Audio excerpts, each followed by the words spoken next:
from the previous speaker. Have the faith of Abraham.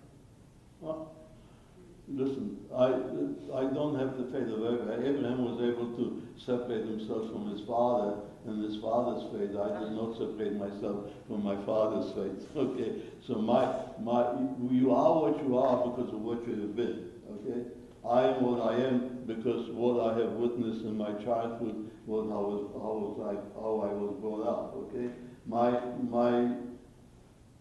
upbringing is based.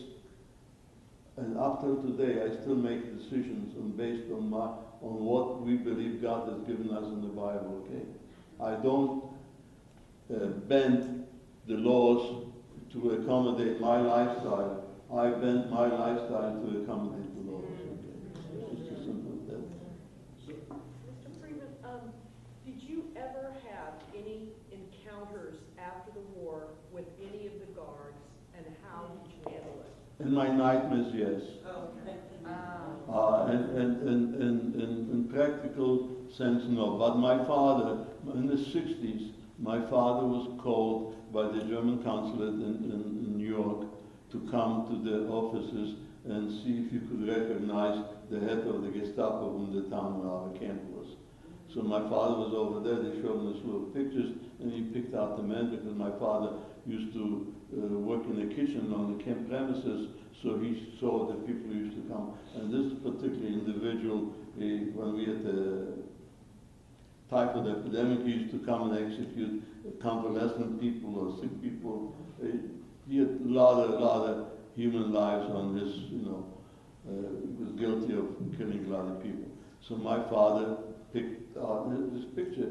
So this particular gentleman, and I just recently, I couldn't remember his name, I just got a book and his name is mentioned there, starts with T.H. Tarl or something. He, after the war, he was a judge in Schwarzwald, Freiburg, Germany, it's a beautiful countryside, just a beautiful countryside. He was a judge, a circuit judge, and one time he passed a rather severe judgment on somebody, and the man was so upset that he denounced him that he was a Gestapo before the war, and he was arrested, and there was a trial. And my father was called to testify. When I picked my father 3 weeks later at the JFK airport, my father was great. I said, "How was happening?" He says, and my father was a tough individual, okay? You looked at him, you couldn't tell. He was 5'2" by 5'2", okay? but he was pretty tough. And he said, the hardest thing I had to do in my life, when they called me in the courthouse, and they asked me, point your finger at the man that you believe was there. And I had to point my finger at him, not knowing maybe there would be a death sentence pronounced on him, and I'd be responsible for it. I had to do it, but I couldn't sleep for days after that. Okay? So that it's not this one-sided. Okay. People ask. I spoke Friday to a group of 200 fifth graders, and one of the boys asked me, "Did you take revenge?" Okay. Did you take revenge? And I told him, when we were liberated, the American army, having seen what they have seen liberating the camps and so on, they gave a free, for a while, a free reign. You do whatever you want with them, okay? We were liberated in Germany. Our pain, our sense of being wronged was towards the German people. They destroyed our lives, they took away our homes. There was no incident of anybody taking revenge on the German people. When we did find somebody that we could prove they were responsible, they were involved, they used to bring them to justice. But there was no physical revenge. It is not in our tradition. This is how you brought up. It's not in Jewish tradition to take revenge, okay?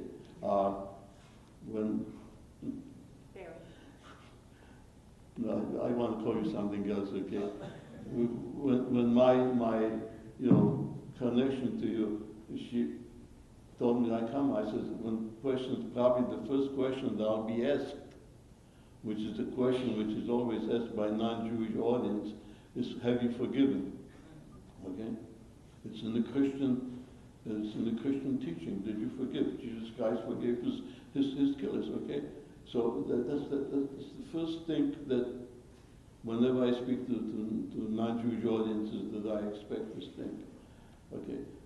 Forgiving is a very difficult act, okay? How can you forgive if you can't forget? Okay?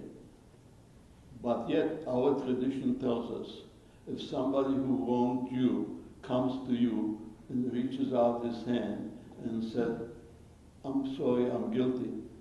It is your responsibility. It is your obligation. This is what your religion asks for you, not to turn the hand down. Okay? You accept it. All right? I have difficulty because who do I forgive? I mean, I lived in Germany, I went to school in Germany, in German university. I didn't carry any grudges or any hatred, because these people they were not responsible. But if I met the person, I have the difficulty. I wrestle with this thing in my book. What would happen if I saw this German officer who responded to my plea? If I saw him on the stand, he was responsible for so many deaths, yet he was also responsible for my father's life. What would I say? How would I act? Okay, you don't know how you would human nature is rather complex. Okay, we cannot always predict how we will react in a situation. Sir, did you have any smuggled in scripture or anything, like Bible or anything that you Smuggle could in read Torah. or smuggled in? Did they have a Torah? Were they able to smuggle in any In the camps? rabbinical or Torah? Yes. As I told you, we came in the camp in June of 1942.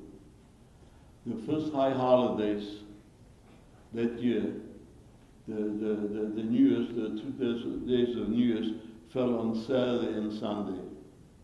Saturday we had to work, because we worked Saturday 6 days. Sunday was a day that was, was free of labor. You had to take care of your laundry or taking a shower or shaving, whatever you had to do in the barracks. So the second day of the holiday, we tried to hold services. It was forbidden to assembly, to have an assembly, okay? Nevertheless, in one room we had a gentleman who used to lead services, and he brought with him, he smuggled in some with him a prayer book, okay? And the way I participate in the services, by having my ear against the wall from another room, okay? There was very thin cardboard walls, and we could not blow the horn, the shofar, because, the guards would come running. We tried the best as we could to manifest what we called spiritual resistance, okay? We could not offer physical resistance, armed resistance while in camps. We offered spiritual resistance. For instance, the holiday of Hanukkah, where we light candles, we light 8 candles. The basic law, the original law is that you light the light. You don't have, later on the rabbis added 8 candles, and then they added the sequence how you light them. But the original law is to light the light, 1 candle. So we were able to get the candle from Polish people that we worked. We used to buy one, and we used to light the candle during the holiday. And we used to come in. We said the blessings. We sang the song. Okay. We were able to do it while we were in Poland. In 1944, when we were in Germany, we couldn't get hold of a candle anymore. So we took the lint out of our clothes. We made a wick.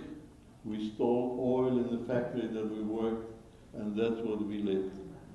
Okay? That was our way of validating who we were, our way of expressing our allegiance to our faith, to our God, okay? That's the only way we could do it. from Polish people that we worked, we used to buy one, and we used to light the candle during the holiday, and we used to come in, we said the blessings, we sang the song, okay? We were able to do it while we were in Poland.